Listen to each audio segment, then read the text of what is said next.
अब हम आगे बढ़कर इस टेम्पलेट के डिफरेंट सेक्शंस को इस ऑब्जेक्ट से आने वाली रेलेवेंट वैल्यू से सब्स्टिट्यूट करेंगे।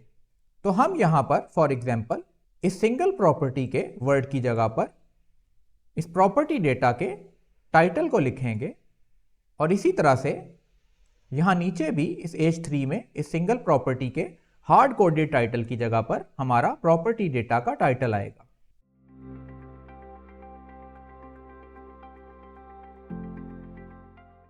अस्सलामुअलैकुम दोस्तों, मेरा नाम सलमान है और आप देख रहे हैं प्रैक्टिकल डेव।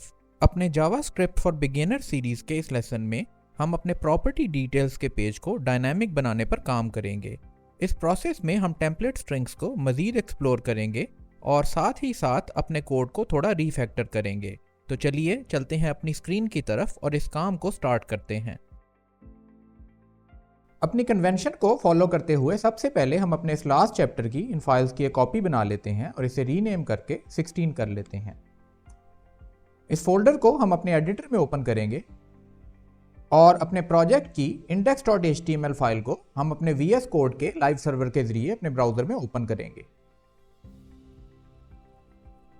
आप देख सकते हैं कि हमारा प्रोजेक्ट ब्राउजर में हमारे सामने ओपन हो चुका है और अगर हम इसे थोड़ा सा रिव्यू करें तो अभी तक जो काम हमने अपनी एप्लीकेशन पर किया है वो सारा काम हमने इस index.html पेज पे किया है, जो कि हमारा होम पेज है। इस होम पेज के अलावा हमारे पास हर प्रॉपर्टी आइटम का एक डिटेल्स पेज है जिसे कि हम किसी भी प्रॉपर्टी आइटम को क्लिक करके एक्सेस कर सकते हैं। तो ये पेज जो हमारे सामने हमारे ब्राउजर में ओपन है, ये हमारी एप्लीकेशन का दूसरा पेज है जिसका नाम propertydetails.html है। इस पेज का मकसद हमारे एक सिंगल प्रॉपर्टी आइटम की इंफॉर्मेशन को डिटेल में शो कराना है। इस टॉप सेक्शन में हम अपनी प्रॉपर्टी का टाइटल डिस्प्ले कराएंगे। अगर हम थोड़ा सा नीचे आएं तो यहाँ लेफ्ट साइड पर हमारी प्रॉपर्टी का इमेज डिस्प्ले होगा और राइट साइड पर इसकी बाकी की इंफॉर्मेशन जैसे कि एरिया, बेडरूम्स, बाथरूम्स और फ्लोर से रिलेटेड इंफॉर्मेशन एक कार्ड की फॉर्म में यहाँ पर रेंडर होगी। अगर हम थोड़ा सा और नीचे आएं तो यहाँ पर हमारे पास दो बटन्स हैं जिसके जरिए हम इस प्रॉपर्टी को डिलीट कर सकते हैं या इसकी इंफॉर्मेशन को एडिट कर सकते हैं। उसके बाद अगेन हमारे पास यहाँ पर इसका टाइटल आएगा, इसकी टाइप आएगी, इसकी प्राइस आएगी और नीचे हमारे पास इस प्रॉपर्टी की डिस्क्रिप्शन डिस्प्ले होगी। तो अब हम जो नेक्स्ट काम अपने प्रोजेक्ट में करने जा रहे हैं वो ये कि हम अपने इस प्रॉपर्टी डिटेल्स पेज को भी डायनामिक बनाएंगे और इस hard coded place holder data की जगह पर हम अपने एक्चुअल डेटा को यहाँ पर डिस्प्ले कराएंगे। तो हम वापस चलते हैं अपने एडिटर की तरफ और यहाँ पर अपने एसेट्स के फोल्डर में JS के फोल्डर में जाकर एक नई फाइल क्रिएट करते हैं। इस फाइल का नाम हम प्रॉपर्टी डिटेल्स.js रखेंगे और इस फाइल को अपने प्रॉपर्टी डिटेल्स.html पेज में अटैच करेंगे। तो यहाँ अपने बॉडी सेक्शन के एंड पर आकर हम एक नया स्क्रिप्ट का टैग ओपन करेंगे जिसके सोर्स में हम इस फाइल का लिंक देंगे। इसे चेक करने के लिए हम अपनी JS फाइल में एक लॉग स्टेटमेंट लिख सकते हैं और इसके रिजल्ट को अपने ब्राउजर में चेक कर सकते हैं। तो अगर हम यहाँ पर अपने डेवलपर टूल्स ओपन करें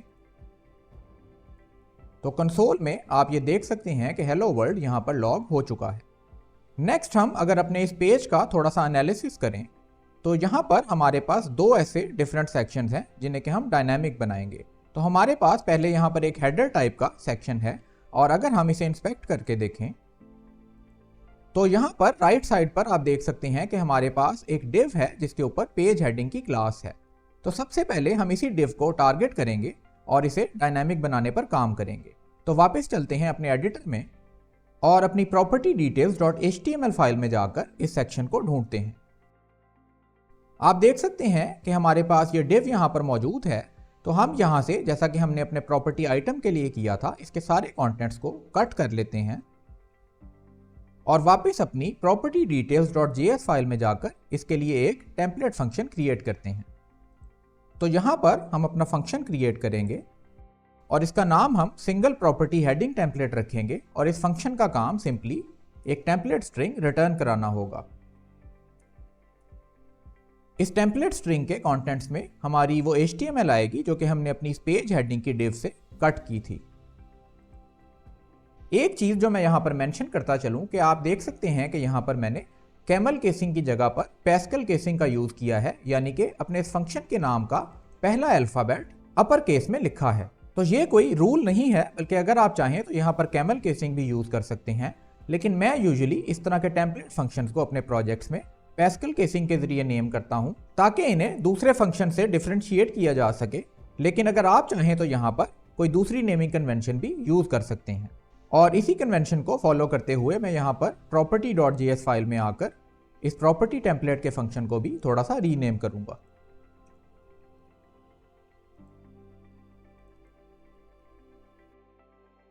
तो ये टेम्पलेट फंक्शन क्रिएट करने के बाद हमारा नेक्स्ट काम ये होगा कि हम इसे अपने प्रॉपर्टी डिटेल्स .html फाइल के इस पेज हेडिंग के सेक्शन में रेंडर करवाएंगे। इस काम के लिए हमें इस एलिमेंट को अपनी जावास्क्रिप्ट में एक्सेस करना होगा। तो अगर आप चाहें तो इस एलिमेंट को एक आईडी देकर अपने स्क्रिप्ट में जाकर गेट एलिमेंट बाय आईडी के जरिए इसे फेच कर सकते हैं, लेकिन इस बार हम यहाँ पर एक डिफरेंट मेथड यूज करेंगे ताकि आपको अपने स्क्रिप्ट्स में इन एलिमेंट्स को एक्सेस करने के डिफरेंट तरीके पता चल सकें। तो हम इस बार यहाँ से इस क्लास को ही कॉपी कर लेते हैं और वापस अपने स्क्रिप्ट में जाकर यहाँ पर इस बार एक वेरिएबल क्रिएट करते हैं जिसका नाम हम पेज हेडिंग रख सकते हैं। और यहाँ पे इस बार हम डॉक्यूमेंट डॉट क्वेरी सिलेक्टर का एक मेथड कॉल करेंगे।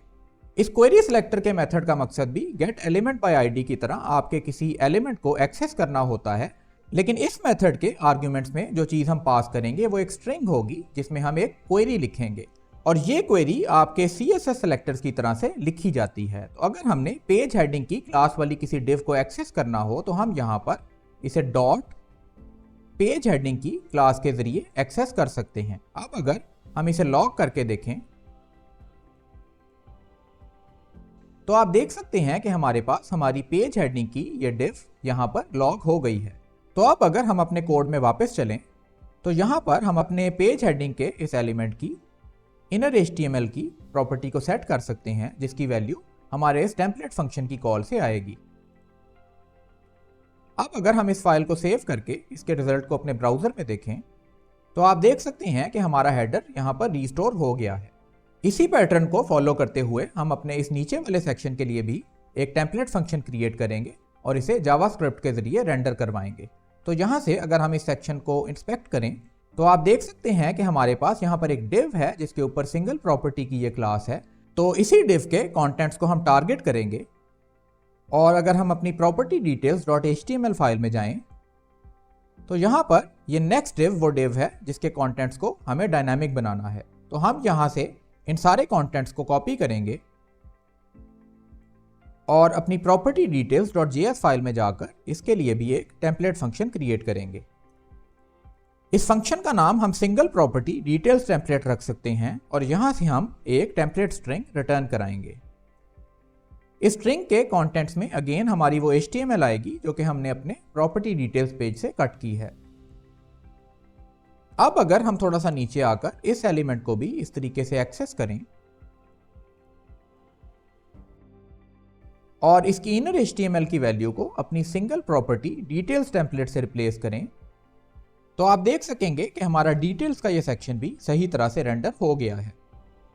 अब आगे बढ़ने से पहले अगर आप चाहें तो इस कोड को इसी तरह से छोड़ सकते हैं, लेकिन पर्सनली मैं ये प्रेफर करता हूं कि इस तरह के कोड को जहां तक पॉसिबल हो हम लॉजिकली किसी तरह से ग्रुप कर लें और इस तरह की लॉजिकल ग्रुपिंग के लिए हम फंक्शंस का यूज कर सकते हैं। तो मिसाल के तौर पर हम जानते हैं कि हमारी इन 4 लाइंस का मकसद हमारी इन टेम्पलेट्स को रेंडर कराना है, तो हम यहाँ पर एक फंक्शन क्रिएट कर सकते हैं जिसका नाम हम रेंडर प्रॉपर्टी रख सकते हैं और इस फंक्शन का काम ये सारा लॉजिक एग्जीक्यूट करना होगा। तो इस तरीके से इन लाइंस को इस फंक्शन में रैप करने के बाद हमारा ये कोड लॉजिकली ग्रुप हो गया है और इसके साथ ही साथ ये रीयूजेबल भी बन गया है। तो मिसाल के तौर पर अगर हमें इस रेंडरिंग के लॉजिक को एक से ज़्यादा दफ़ा एग्जीक्यूट करना पड़े तो उसके लिए हमारे पास ये फंक्शन मौजूद होगा। तो फिलहाल अगर हम इस पेज को सेव करके वापस अपने ब्राउज़र में देखें तो आप देखेंगे कि हमारे ये सेक्शंस ब्लैंक हैं और उसकी वजह यह है कि क्योंकि अब हमने इन लाइंस को एक फंक्शन में रैप कर दिया है और फंक्शन के अंदर लिखे जाने वाला कोड खुद ब खुद एग्जीक्यूट नहीं होता, तो एक बार इसको रेंडर करने के लिए हमें इस फंक्शन को कॉल करना पड़ेगा। तो हम यहाँ पर इस रेंडर प्रॉपर्टी के इस फंक्शन को एक दफ़ा कॉल करेंगे। अब अगर हम अपने ब्राउज़र में देखें तो आप देख सकते हैं कि हमारी प्रॉपर्टी सही तरीके से यहाँ पर रेंडर हो गई है। तो इस तरह से अपने कोड को एक बेहतर तरीके से स्ट्रक्चर करने के लिए हमारी ये कोशिश होनी चाहिए कि हम रूट लेवल पर इस तरह के कोड को एग्जीक्यूट करने की बजाय इसे लॉजिकली फंक्शंस में रैप करके उन फंक्शंस को कॉल करें। और इस तरह से जब हम फंक्शंस का यूज करेंगे तो हमारा कोड एक बेहतर तरीके से स्ट्रक्चर भी होगा और रीयूजेबल भी बन जाएगा। इसी कॉन्सेप्ट को फर्दर प्रैक्टिस करने के लिए हम वापस अपनी properties.js फाइल में चलते हैं और अपने इस लॉजिक को भी, जिसका काम हमारी प्रॉपर्टी लिस्टिंग को रेंडर कराना है, एक फंक्शन में रैप कर लेते हैं।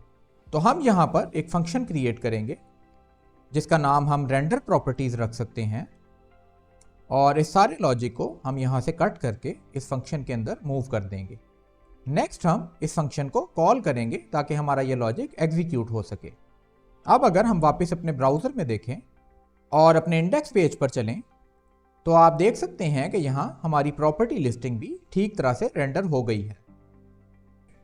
नेक्स्ट हम अगर इस कोड को थोड़ा सा और इम्प्रूव करें तो हम जानते हैं कि हमारी इन लाइन्स का मकसद हमारे लिए हमारी कंप्लीट प्रॉपर्टी लिस्टिंग की एक टेम्पलेट जनरेट करना है। तो इस टेम्पलेट जनरेशन के लॉजिक को कंटेन करने के लिए हम एक एडिशनल फंक्शन क्रिएट कर सकते हैं और इसका नाम हम for example property items template रख सकते हैं। और इस फंक्शन का मकसद, जैसा कि हमने डिस्कस किया, ये लॉजिक परफॉर्म करना होगा। तो हम यहाँ से इसे कॉपी करके यहाँ पेस्ट कर लेते हैं और ये फंक्शन हमें ये टेम्पलेट जनरेट करने के बाद रिटर्न करवाएगा। अब यहाँ रेंडर प्रॉपर्टीज के इस फंक्शन से हम ये सारा लॉजिक रिमूव कर सकते हैं और इस वैल्यू को सिंपली इस फंक्शन की कॉल से रिप्लेस कर सकते हैं। इसके रिजल्ट को हम अपने ब्राउज़र में चलकर देखते हैं और आप देख सकते हैं कि हमारी ये लिस्ट अभी भी ठीक तरह से रेंडर हो रही है। तो इस तरीके से फंक्शंस को यूज करके आप अपने कोड को एक लॉजिकल वे में ग्रुप कर सकते हैं और उसके साथ ही साथ इसे रीयूजेबल और इजीली मैनेजेबल बना सकते हैं। तो अब हम वापस चलते हैं अपनी प्रॉपर्टी डिटेल्स.js फाइल की तरफ और इन टेम्पलेट्स को डायनामिक बनाने के काम को कंटिन्यू करते हैं। तो यहाँ पर इन दोनों टेम्पलेट फंक्शंस में हम आर्ग्यूमेंट के तौर पर अपने प्रॉपर्टी आइटम का डेटा पास करेंगे और उसके लिए हम यहाँ पर प्रॉपर्टी डेटा का नेम यूज कर लेते हैं और इस डेटा से रिलेटेड प्रॉपर टाइपिंग सपोर्ट लेने के लिए और अपनी गुड प्रैक्टिसेस को फॉलो करते हुए हम इन दोनों फंक्शंस के लिए यहाँ पर कुछ डॉक्यूमेंटेशन लिखेंगे। तो यहाँ पर इस प्रॉपर्टी डेटा की टाइप हमारा प्रॉपर्टी का कंस्ट्रक्टर फंक्शन होगा और यहाँ पर हम इस फंक्शन से रिलेटेड कुछ डिस्क्रिप्शन लिखेंगे। इसी तरह हम अपने इस आर्ग्यूमेंट से रिलेटेड कुछ डिस्क्रिप्शन यहाँ पर लिख सकते हैं और यहाँ पर अपनी रिटर्न टाइप को भी डिफाइन कर सकते हैं। इसी पैटर्न को फॉलो करते हुए हम अपने इस दूसरे टेम्पलेट फंक्शन की भी डॉक्यूमेंटेशन यहाँ पर लिखेंगे। अब हम आगे बढ़कर इस टेम्पलेट के डिफरेंट सेक्शंस को इस ऑब्जेक्ट से आने वाली रेलेवेंट वैल्यू से सब्स्टिट्यूट करेंगे। तो हम यहाँ पर फॉर एग्जांपल इस सिंगल प्रॉपर्टी के वर्ड की जगह पर इस प्रॉपर्टी डेटा के टाइटल को लिखेंगे और इसी तरह से यहाँ नीचे भी इस H3 में इस सिंगल प्रॉपर्टी के हार्ड कोडेड टाइटल की जगह पर हमारा प्रॉपर्टी डेटा का टाइटल आएगा। अब नेक्स्ट काम जो हमें यहाँ पर करना है वो ये कि इस फंक्शन की कॉल में इस आर्ग्यूमेंट को पास करना है। तो हम अगर थोड़ा सा नीचे चलें तो इस रेंडर प्रॉपर्टी के इस फंक्शन में हम इस फंक्शन को कॉल कर रहे हैं और यहाँ पर हमें अपना प्रॉपर्टी का डेटा पास करना है। अब यहाँ पर क्वेश्चन ये बनता है कि प्रॉपर्टी आइटम का ये डेटा आएगा कहाँ से। तो अगर हम अपनी data.js फाइल में चलें तो हमारी सारी प्रॉपर्टीज़ का डेटा हमारे पास प्रॉपर्टीज़ डेटा के इस वेरिएबल में मौजूद है। तो हम इसी वेरिएबल का यूज़ अपने प्रॉपर्टी डिटेल्स पेज में करेंगे। लेकिन यहाँ पर प्रॉब्लम यह है कि प्रॉपर्टीज़ डेटा के इस वेरिएबल में हमारी सारी प्रॉपर्टीज़ का डेटा एज एन अरे सेव्ड है और यहाँ पर प्रॉपर्टी डिटेल्स के इस पेज में हमें एक सिंगल प्रॉपर्टी चाहिए। तो इस फंक्शन की कॉल में इन सारी प्रॉपर्टीज़ में से कौन सी प्रॉपर्टी पास होगी इसकी तरफ हम बाद में आएंगे। फिलहाल इस प्रोसेस को सिंप्लीफाई करने के लिए हम इस प्रॉपर्टीज डेटा की पहली वैल्यू को उठाकर, जो कि एक प्रॉपर्टी आइटम होगा, इस फंक्शन के आर्ग्यूमेंट में पास करेंगे और इसी तरह से इस सेम वैल्यू को अपने दूसरे टेम्पलेट फंक्शन की कॉल में भी आर्ग्यूमेंट के तौर पर पास करेंगे। अब अगर हम इस फाइल को सेव करके वापस अपने ब्राउजर की तरफ चलें और अपने प्रॉपर्टी डिटेल्स पेज को ओपन करें और अपने लॉग को देखें तो यहाँ पर हमें एक एरर नजर आ रहा है और वो ये कि reference error properties data is not defined. तो हम वापस अपने एडिटर में चलते हैं और इसे फिक्स कर लेते हैं। तो यहाँ पर अगर हम अपनी property details dot HTML file में चलें तो हम देख सकते हैं कि हमने कहीं पर भी अपनी डेटा डॉट JS फाइल को यहाँ पर इंक्लूड नहीं कराया और उसी वजह से वो वेरिएबल हमें हमारी property details dot JS file में नहीं मिल रहा। तो यहाँ पर हम एक स्क्रिप्ट टैग के जरिए अपनी डेटा डॉट JS फाइल को इंक्लूड कराएंगे। और अब अगर हम अपने ब्राउजर में चलें तो आप देख सकते हैं कि हमारा हेडर सेक्शन सही तरीके से पॉपुलेट हो गया है।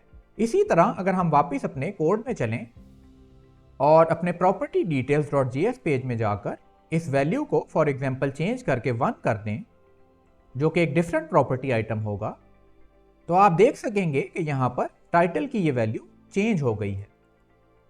नेक्स्ट हम इसी तरीके से अपने सेकंड टेम्पलेट फंक्शन की इन वैल्यूज को डायनामिक बनाएंगे। तो यहाँ पर भी हम एक एक करके इन स्टैटिक वैल्यूज को अपने ऑब्जेक्ट से आने वाली वैल्यू से सब्स्टिट्यूट करेंगे। तो सबसे पहले हम अपने इमेज की वैल्यू को अपडेट कर लेते हैं। तो यहाँ पर हमारे प्रॉपर्टी डेटा डॉट इमेज की वैल्यू आएगी। नेक्स्ट हम इस टाइप की वैल्यू को अपने प्रॉपर्टी डेटा से आने वाली टाइप से रिप्लेस करेंगे। इस प्राइस को रिप्लेस करेंगे।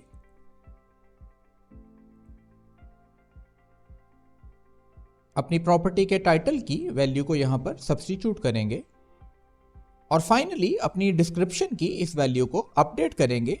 और यहां पर हम अपनी डिस्क्रिप्शन की वैल्यू इस पैराग्राफ के टैग के अंदर नहीं लिखेंगे, बल्कि ये पूरे का पूरा पैराग्राफ यानी कि HTML स्ट्रिंग ही हमारी डिस्क्रिप्शन की वैल्यू होगी। इस पॉइंट को हम फ्यूचर में फर्दर डिस्कस करेंगे। फिलहाल मैं इस पूरे पैराग्राफ को अपनी प्रॉपर्टी डेटा की डिस्क्रिप्शन की वैल्यू से रिप्लेस कर लेता हूं। नेक्स्ट हम यहां से अपने एरिया की वैल्यू को अपडेट करेंगे, अपने बेडरूम्स की वैल्यू को अपडेट करेंगे और इसी तरह अपने बाथरूम्स और अपने फ्लोर की इस वैल्यू को अपडेट करेंगे। और यहां पर एक चीज जो हमें याद रखनी है कि फ्लोर के लिए हम अपनी फ्लोर फॉर्मेटेड की कंप्यूटेड वैल्यू को यूज करेंगे। और इसी तरह अगर हम ऊपर चलें तो अपनी प्राइस के लिए भी हम प्राइस फॉर्मेटेड की कंप्यूटेड वैल्यू को यूज करेंगे। तो अब अगर हम इस फाइल को सेव करके ब्राउजर में चलकर इसके रिजल्ट को देखें और अगेन हमें इस बार एक छोटा सा एरर नजर आ रहा है कि न्यूमरल इज नॉट डिफाइंड, तो इसको फिक्स करने के लिए हम वापस अपने कोड में चलते हैं। और आप शायद ये ऑलरेडी समझ चुके होंगे कि यहाँ पर ये एरर इसलिए आ रहा है कि हमने अपनी डेटा डॉट JS फाइल में न्यूमरल JS की लाइब्रेरी का यूज किया है और इस पेज में हमने वो लाइब्रेरी अटैच नहीं की। तो उसके लिए हम यहाँ index.html पेज से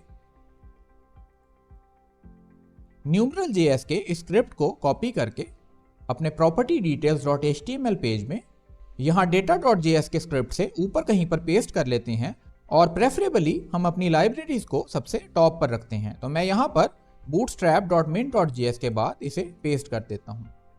अब अगर हम वापस चलकर अपने ब्राउजर में इसके रिजल्ट को देखें तो आप देख सकेंगे कि यहाँ पर सही तरीके से हमारी ये सारी फील्ड्स अपडेट हो चुकी हैं। एक चीज जो यहाँ पर आपको मिसिंग नजर आएगी वो डिस्क्रिप्शन की फील्ड है और उसके लिए अगर हम अपने डेटा में जाकर देखें तो यहाँ पर इस डेटा में डिस्क्रिप्शन की सारी वैल्यूज एम्प्टी स्ट्रिंग्स हैं और इनकी वैल्यूज फिलहाल मैंने यहाँ पर इसलिए नहीं लिखी थी क्योंकि ये एक बड़ी वैल्यू होने जा रही है और क्योंकि ये डेटा डमी डेटा है। तो अगर हम इस डिस्क्रिप्शन की फील्ड को अपने हर ऑब्जेक्ट में पॉपुलेट करना शुरू करें तो ये साइज में बहुत बड़े ऑब्जेक्ट्स बन जाएंगे और इन्हें रीड करना मुश्किल हो जाएगा। इसीलिए अभी तक मैंने इन्हें एम्प्टी स्ट्रिंग्स छोड़ा था।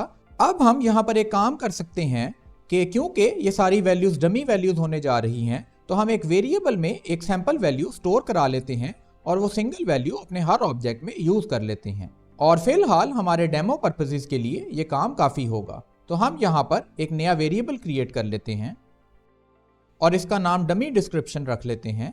और यहाँ पर एग्जाम्पल के तौर पर अगर हम अपनी property details dot JS file में जाएं और इसके चेंजेस को थोड़ा सा रिवर्स करें तो डिस्क्रिप्शन की ये वैल्यू जो कि पहले हमारे पास यहाँ पर मौजूद थी, इसी को हम कॉपी करके इन चेंजेस को वापस कर लेते हैं और इस वैल्यू को इस वेरिएबल में एज अ स्ट्रिंग स्टोर करा लेते हैं। नेक्स्ट हम इसी वैल्यू को अपने हर ऑब्जेक्ट में डिस्क्रिप्शन की वैल्यू के तौर पर यूज कर लेते हैं। अब अगर हम चलकर अपने ब्राउजर में देखें तो अब हम देख सकते हैं कि हमारी डिस्क्रिप्शन की वैल्यू यहाँ पर रिस्टोर हो गई है।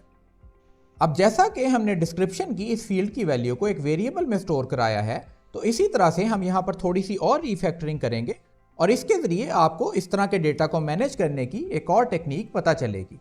तो अगर हम अपने इस ऑब्जेक्ट की टाइप की डेफिनेशन पर चलें तो आप देख सकते हैं कि यहाँ पर टाइप की इस प्रॉपर्टी की वैल्यू के लिए हमने कुछ पॉसिबल स्ट्रिंग वैल्यूज यहाँ पर डिफाइन की थी और इसके साथ ही मैंने ये चीज़ एक्सप्लेन की थी कि हम अपनी टाइप की इस प्रॉपर्टी की वैल्यू को इन 4 वैल्यूज तक लिमिटेड रखेंगे।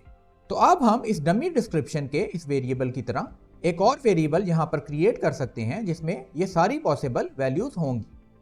इस वेरिएबल का नाम हम प्रॉपर्टी टाइप्स रख सकते हैं और इसकी वैल्यू एक ऑब्जेक्ट होगा। अब इस ऑब्जेक्ट में हम इन सारी वैल्यूज के लिए एक एक प्रॉपर्टी क्रिएट कर सकते हैं या सिंपली एक की वैल्यू पेयर क्रिएट कर सकते हैं। तो मिसाल के तौर पर विला के लिए मैं विला की एक प्रॉपर्टी क्रिएट कर सकता हूं जिसकी वैल्यू लग्जरी विला होगी। इसी तरह पेंट हाउस के लिए हम पेंट हाउस की ये प्रॉपर्टी क्रिएट कर सकते हैं। अपार्टमेंट के लिए अपार्टमेंट की एक प्रॉपर्टी क्रिएट कर सकते हैं और फाइनली मॉडर्न कॉन्डो के लिए कॉन्डो की एक प्रॉपर्टी क्रिएट कर सकते हैं। अब हम अपने डेटा में चलकर टाइप की इस प्रॉपर्टी की वैल्यू को अपने ऑब्जेक्ट से एक्सेस करके सेट कर सकते हैं। तो मिसाल के तौर पर इस लग्जरी विला की वैल्यू के लिए हम प्रॉपर्टी टाइप्स डॉट विला का यूज कर सकते हैं।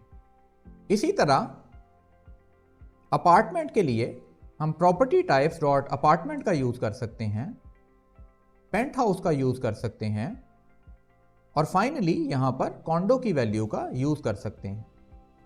तो इस तरीके से अगर हमारे डेटा में कोई ऐसी प्रॉपर्टी हो जिसकी वैल्यू हम सिर्फ एक खास सेट ऑफ वैल्यूज में से सेलेक्ट कर सकते हो, तो इस तरह की वैल्यूज को रीयूजेबल बनाने के लिए हम इस तरह के ऑब्जेक्ट्स का यूज कर सकते हैं। तो यहां पर आकर हमारा प्रॉपर्टी डिटेल्स का ये पेज सही तरीके से हमारे डेटा की बेस पर रेंडर होने लगा है।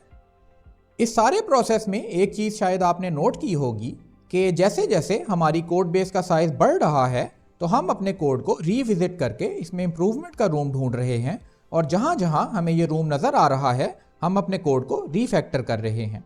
तो ये वो काम है जो कि हमें हमेशा करते रहना चाहिए और आगे जाकर भी अगर हमें कहीं पर लगे कि हमने जो पीछे कोड लिखा था उसमें कुछ इम्प्रूवमेंट हो सकती है या फिर हमारे प्रोजेक्ट में कुछ ऐसे चेंजेस आ गए हैं जिसकी वजह से हमारा पिछला कोड भी इम्प्रूव हो सकता है, तो हमें ये रीफैक्टरिंग साथ साथ करते जानी चाहिए और आगे चलकर ये प्रैक्टिस आपको आपके करियर में बहुत हेल्प करेगी। एक चीज़ जो मैं यहाँ पर मेंशन करता चलूँ कि इनमें से बहुत सारी प्रैक्टिसेस ऐसी होंगी जो कि रिपीटेडली करने के बाद आपकी सेकेंड नेचर बन जाएंगी और आप इन्हें पहली दफ़ा में ही सही तरीके से अप्रोच करने लगेंगे। तो अभी तक जो चेंजेस या रीफैक्टरिंग हमने अपने कोड में की है उसमें से बहुत सारी चीज़ें ऐसी हैं जिन्हें कि मैं पहली बार ही इस तरह से अप्रोच करता, लेकिन आपको ये प्रैक्टिसेस सही तरीके से सिखाने के लिए ये ज़रूरी है कि मैं आपको इस प्रोसेस से लेकर गुजरूं और आपके लिए ये ज़रूरी है कि आप इसे मेरे साथ साथ फॉलो करें और इसकी सही तरीके से प्रैक्टिस करें।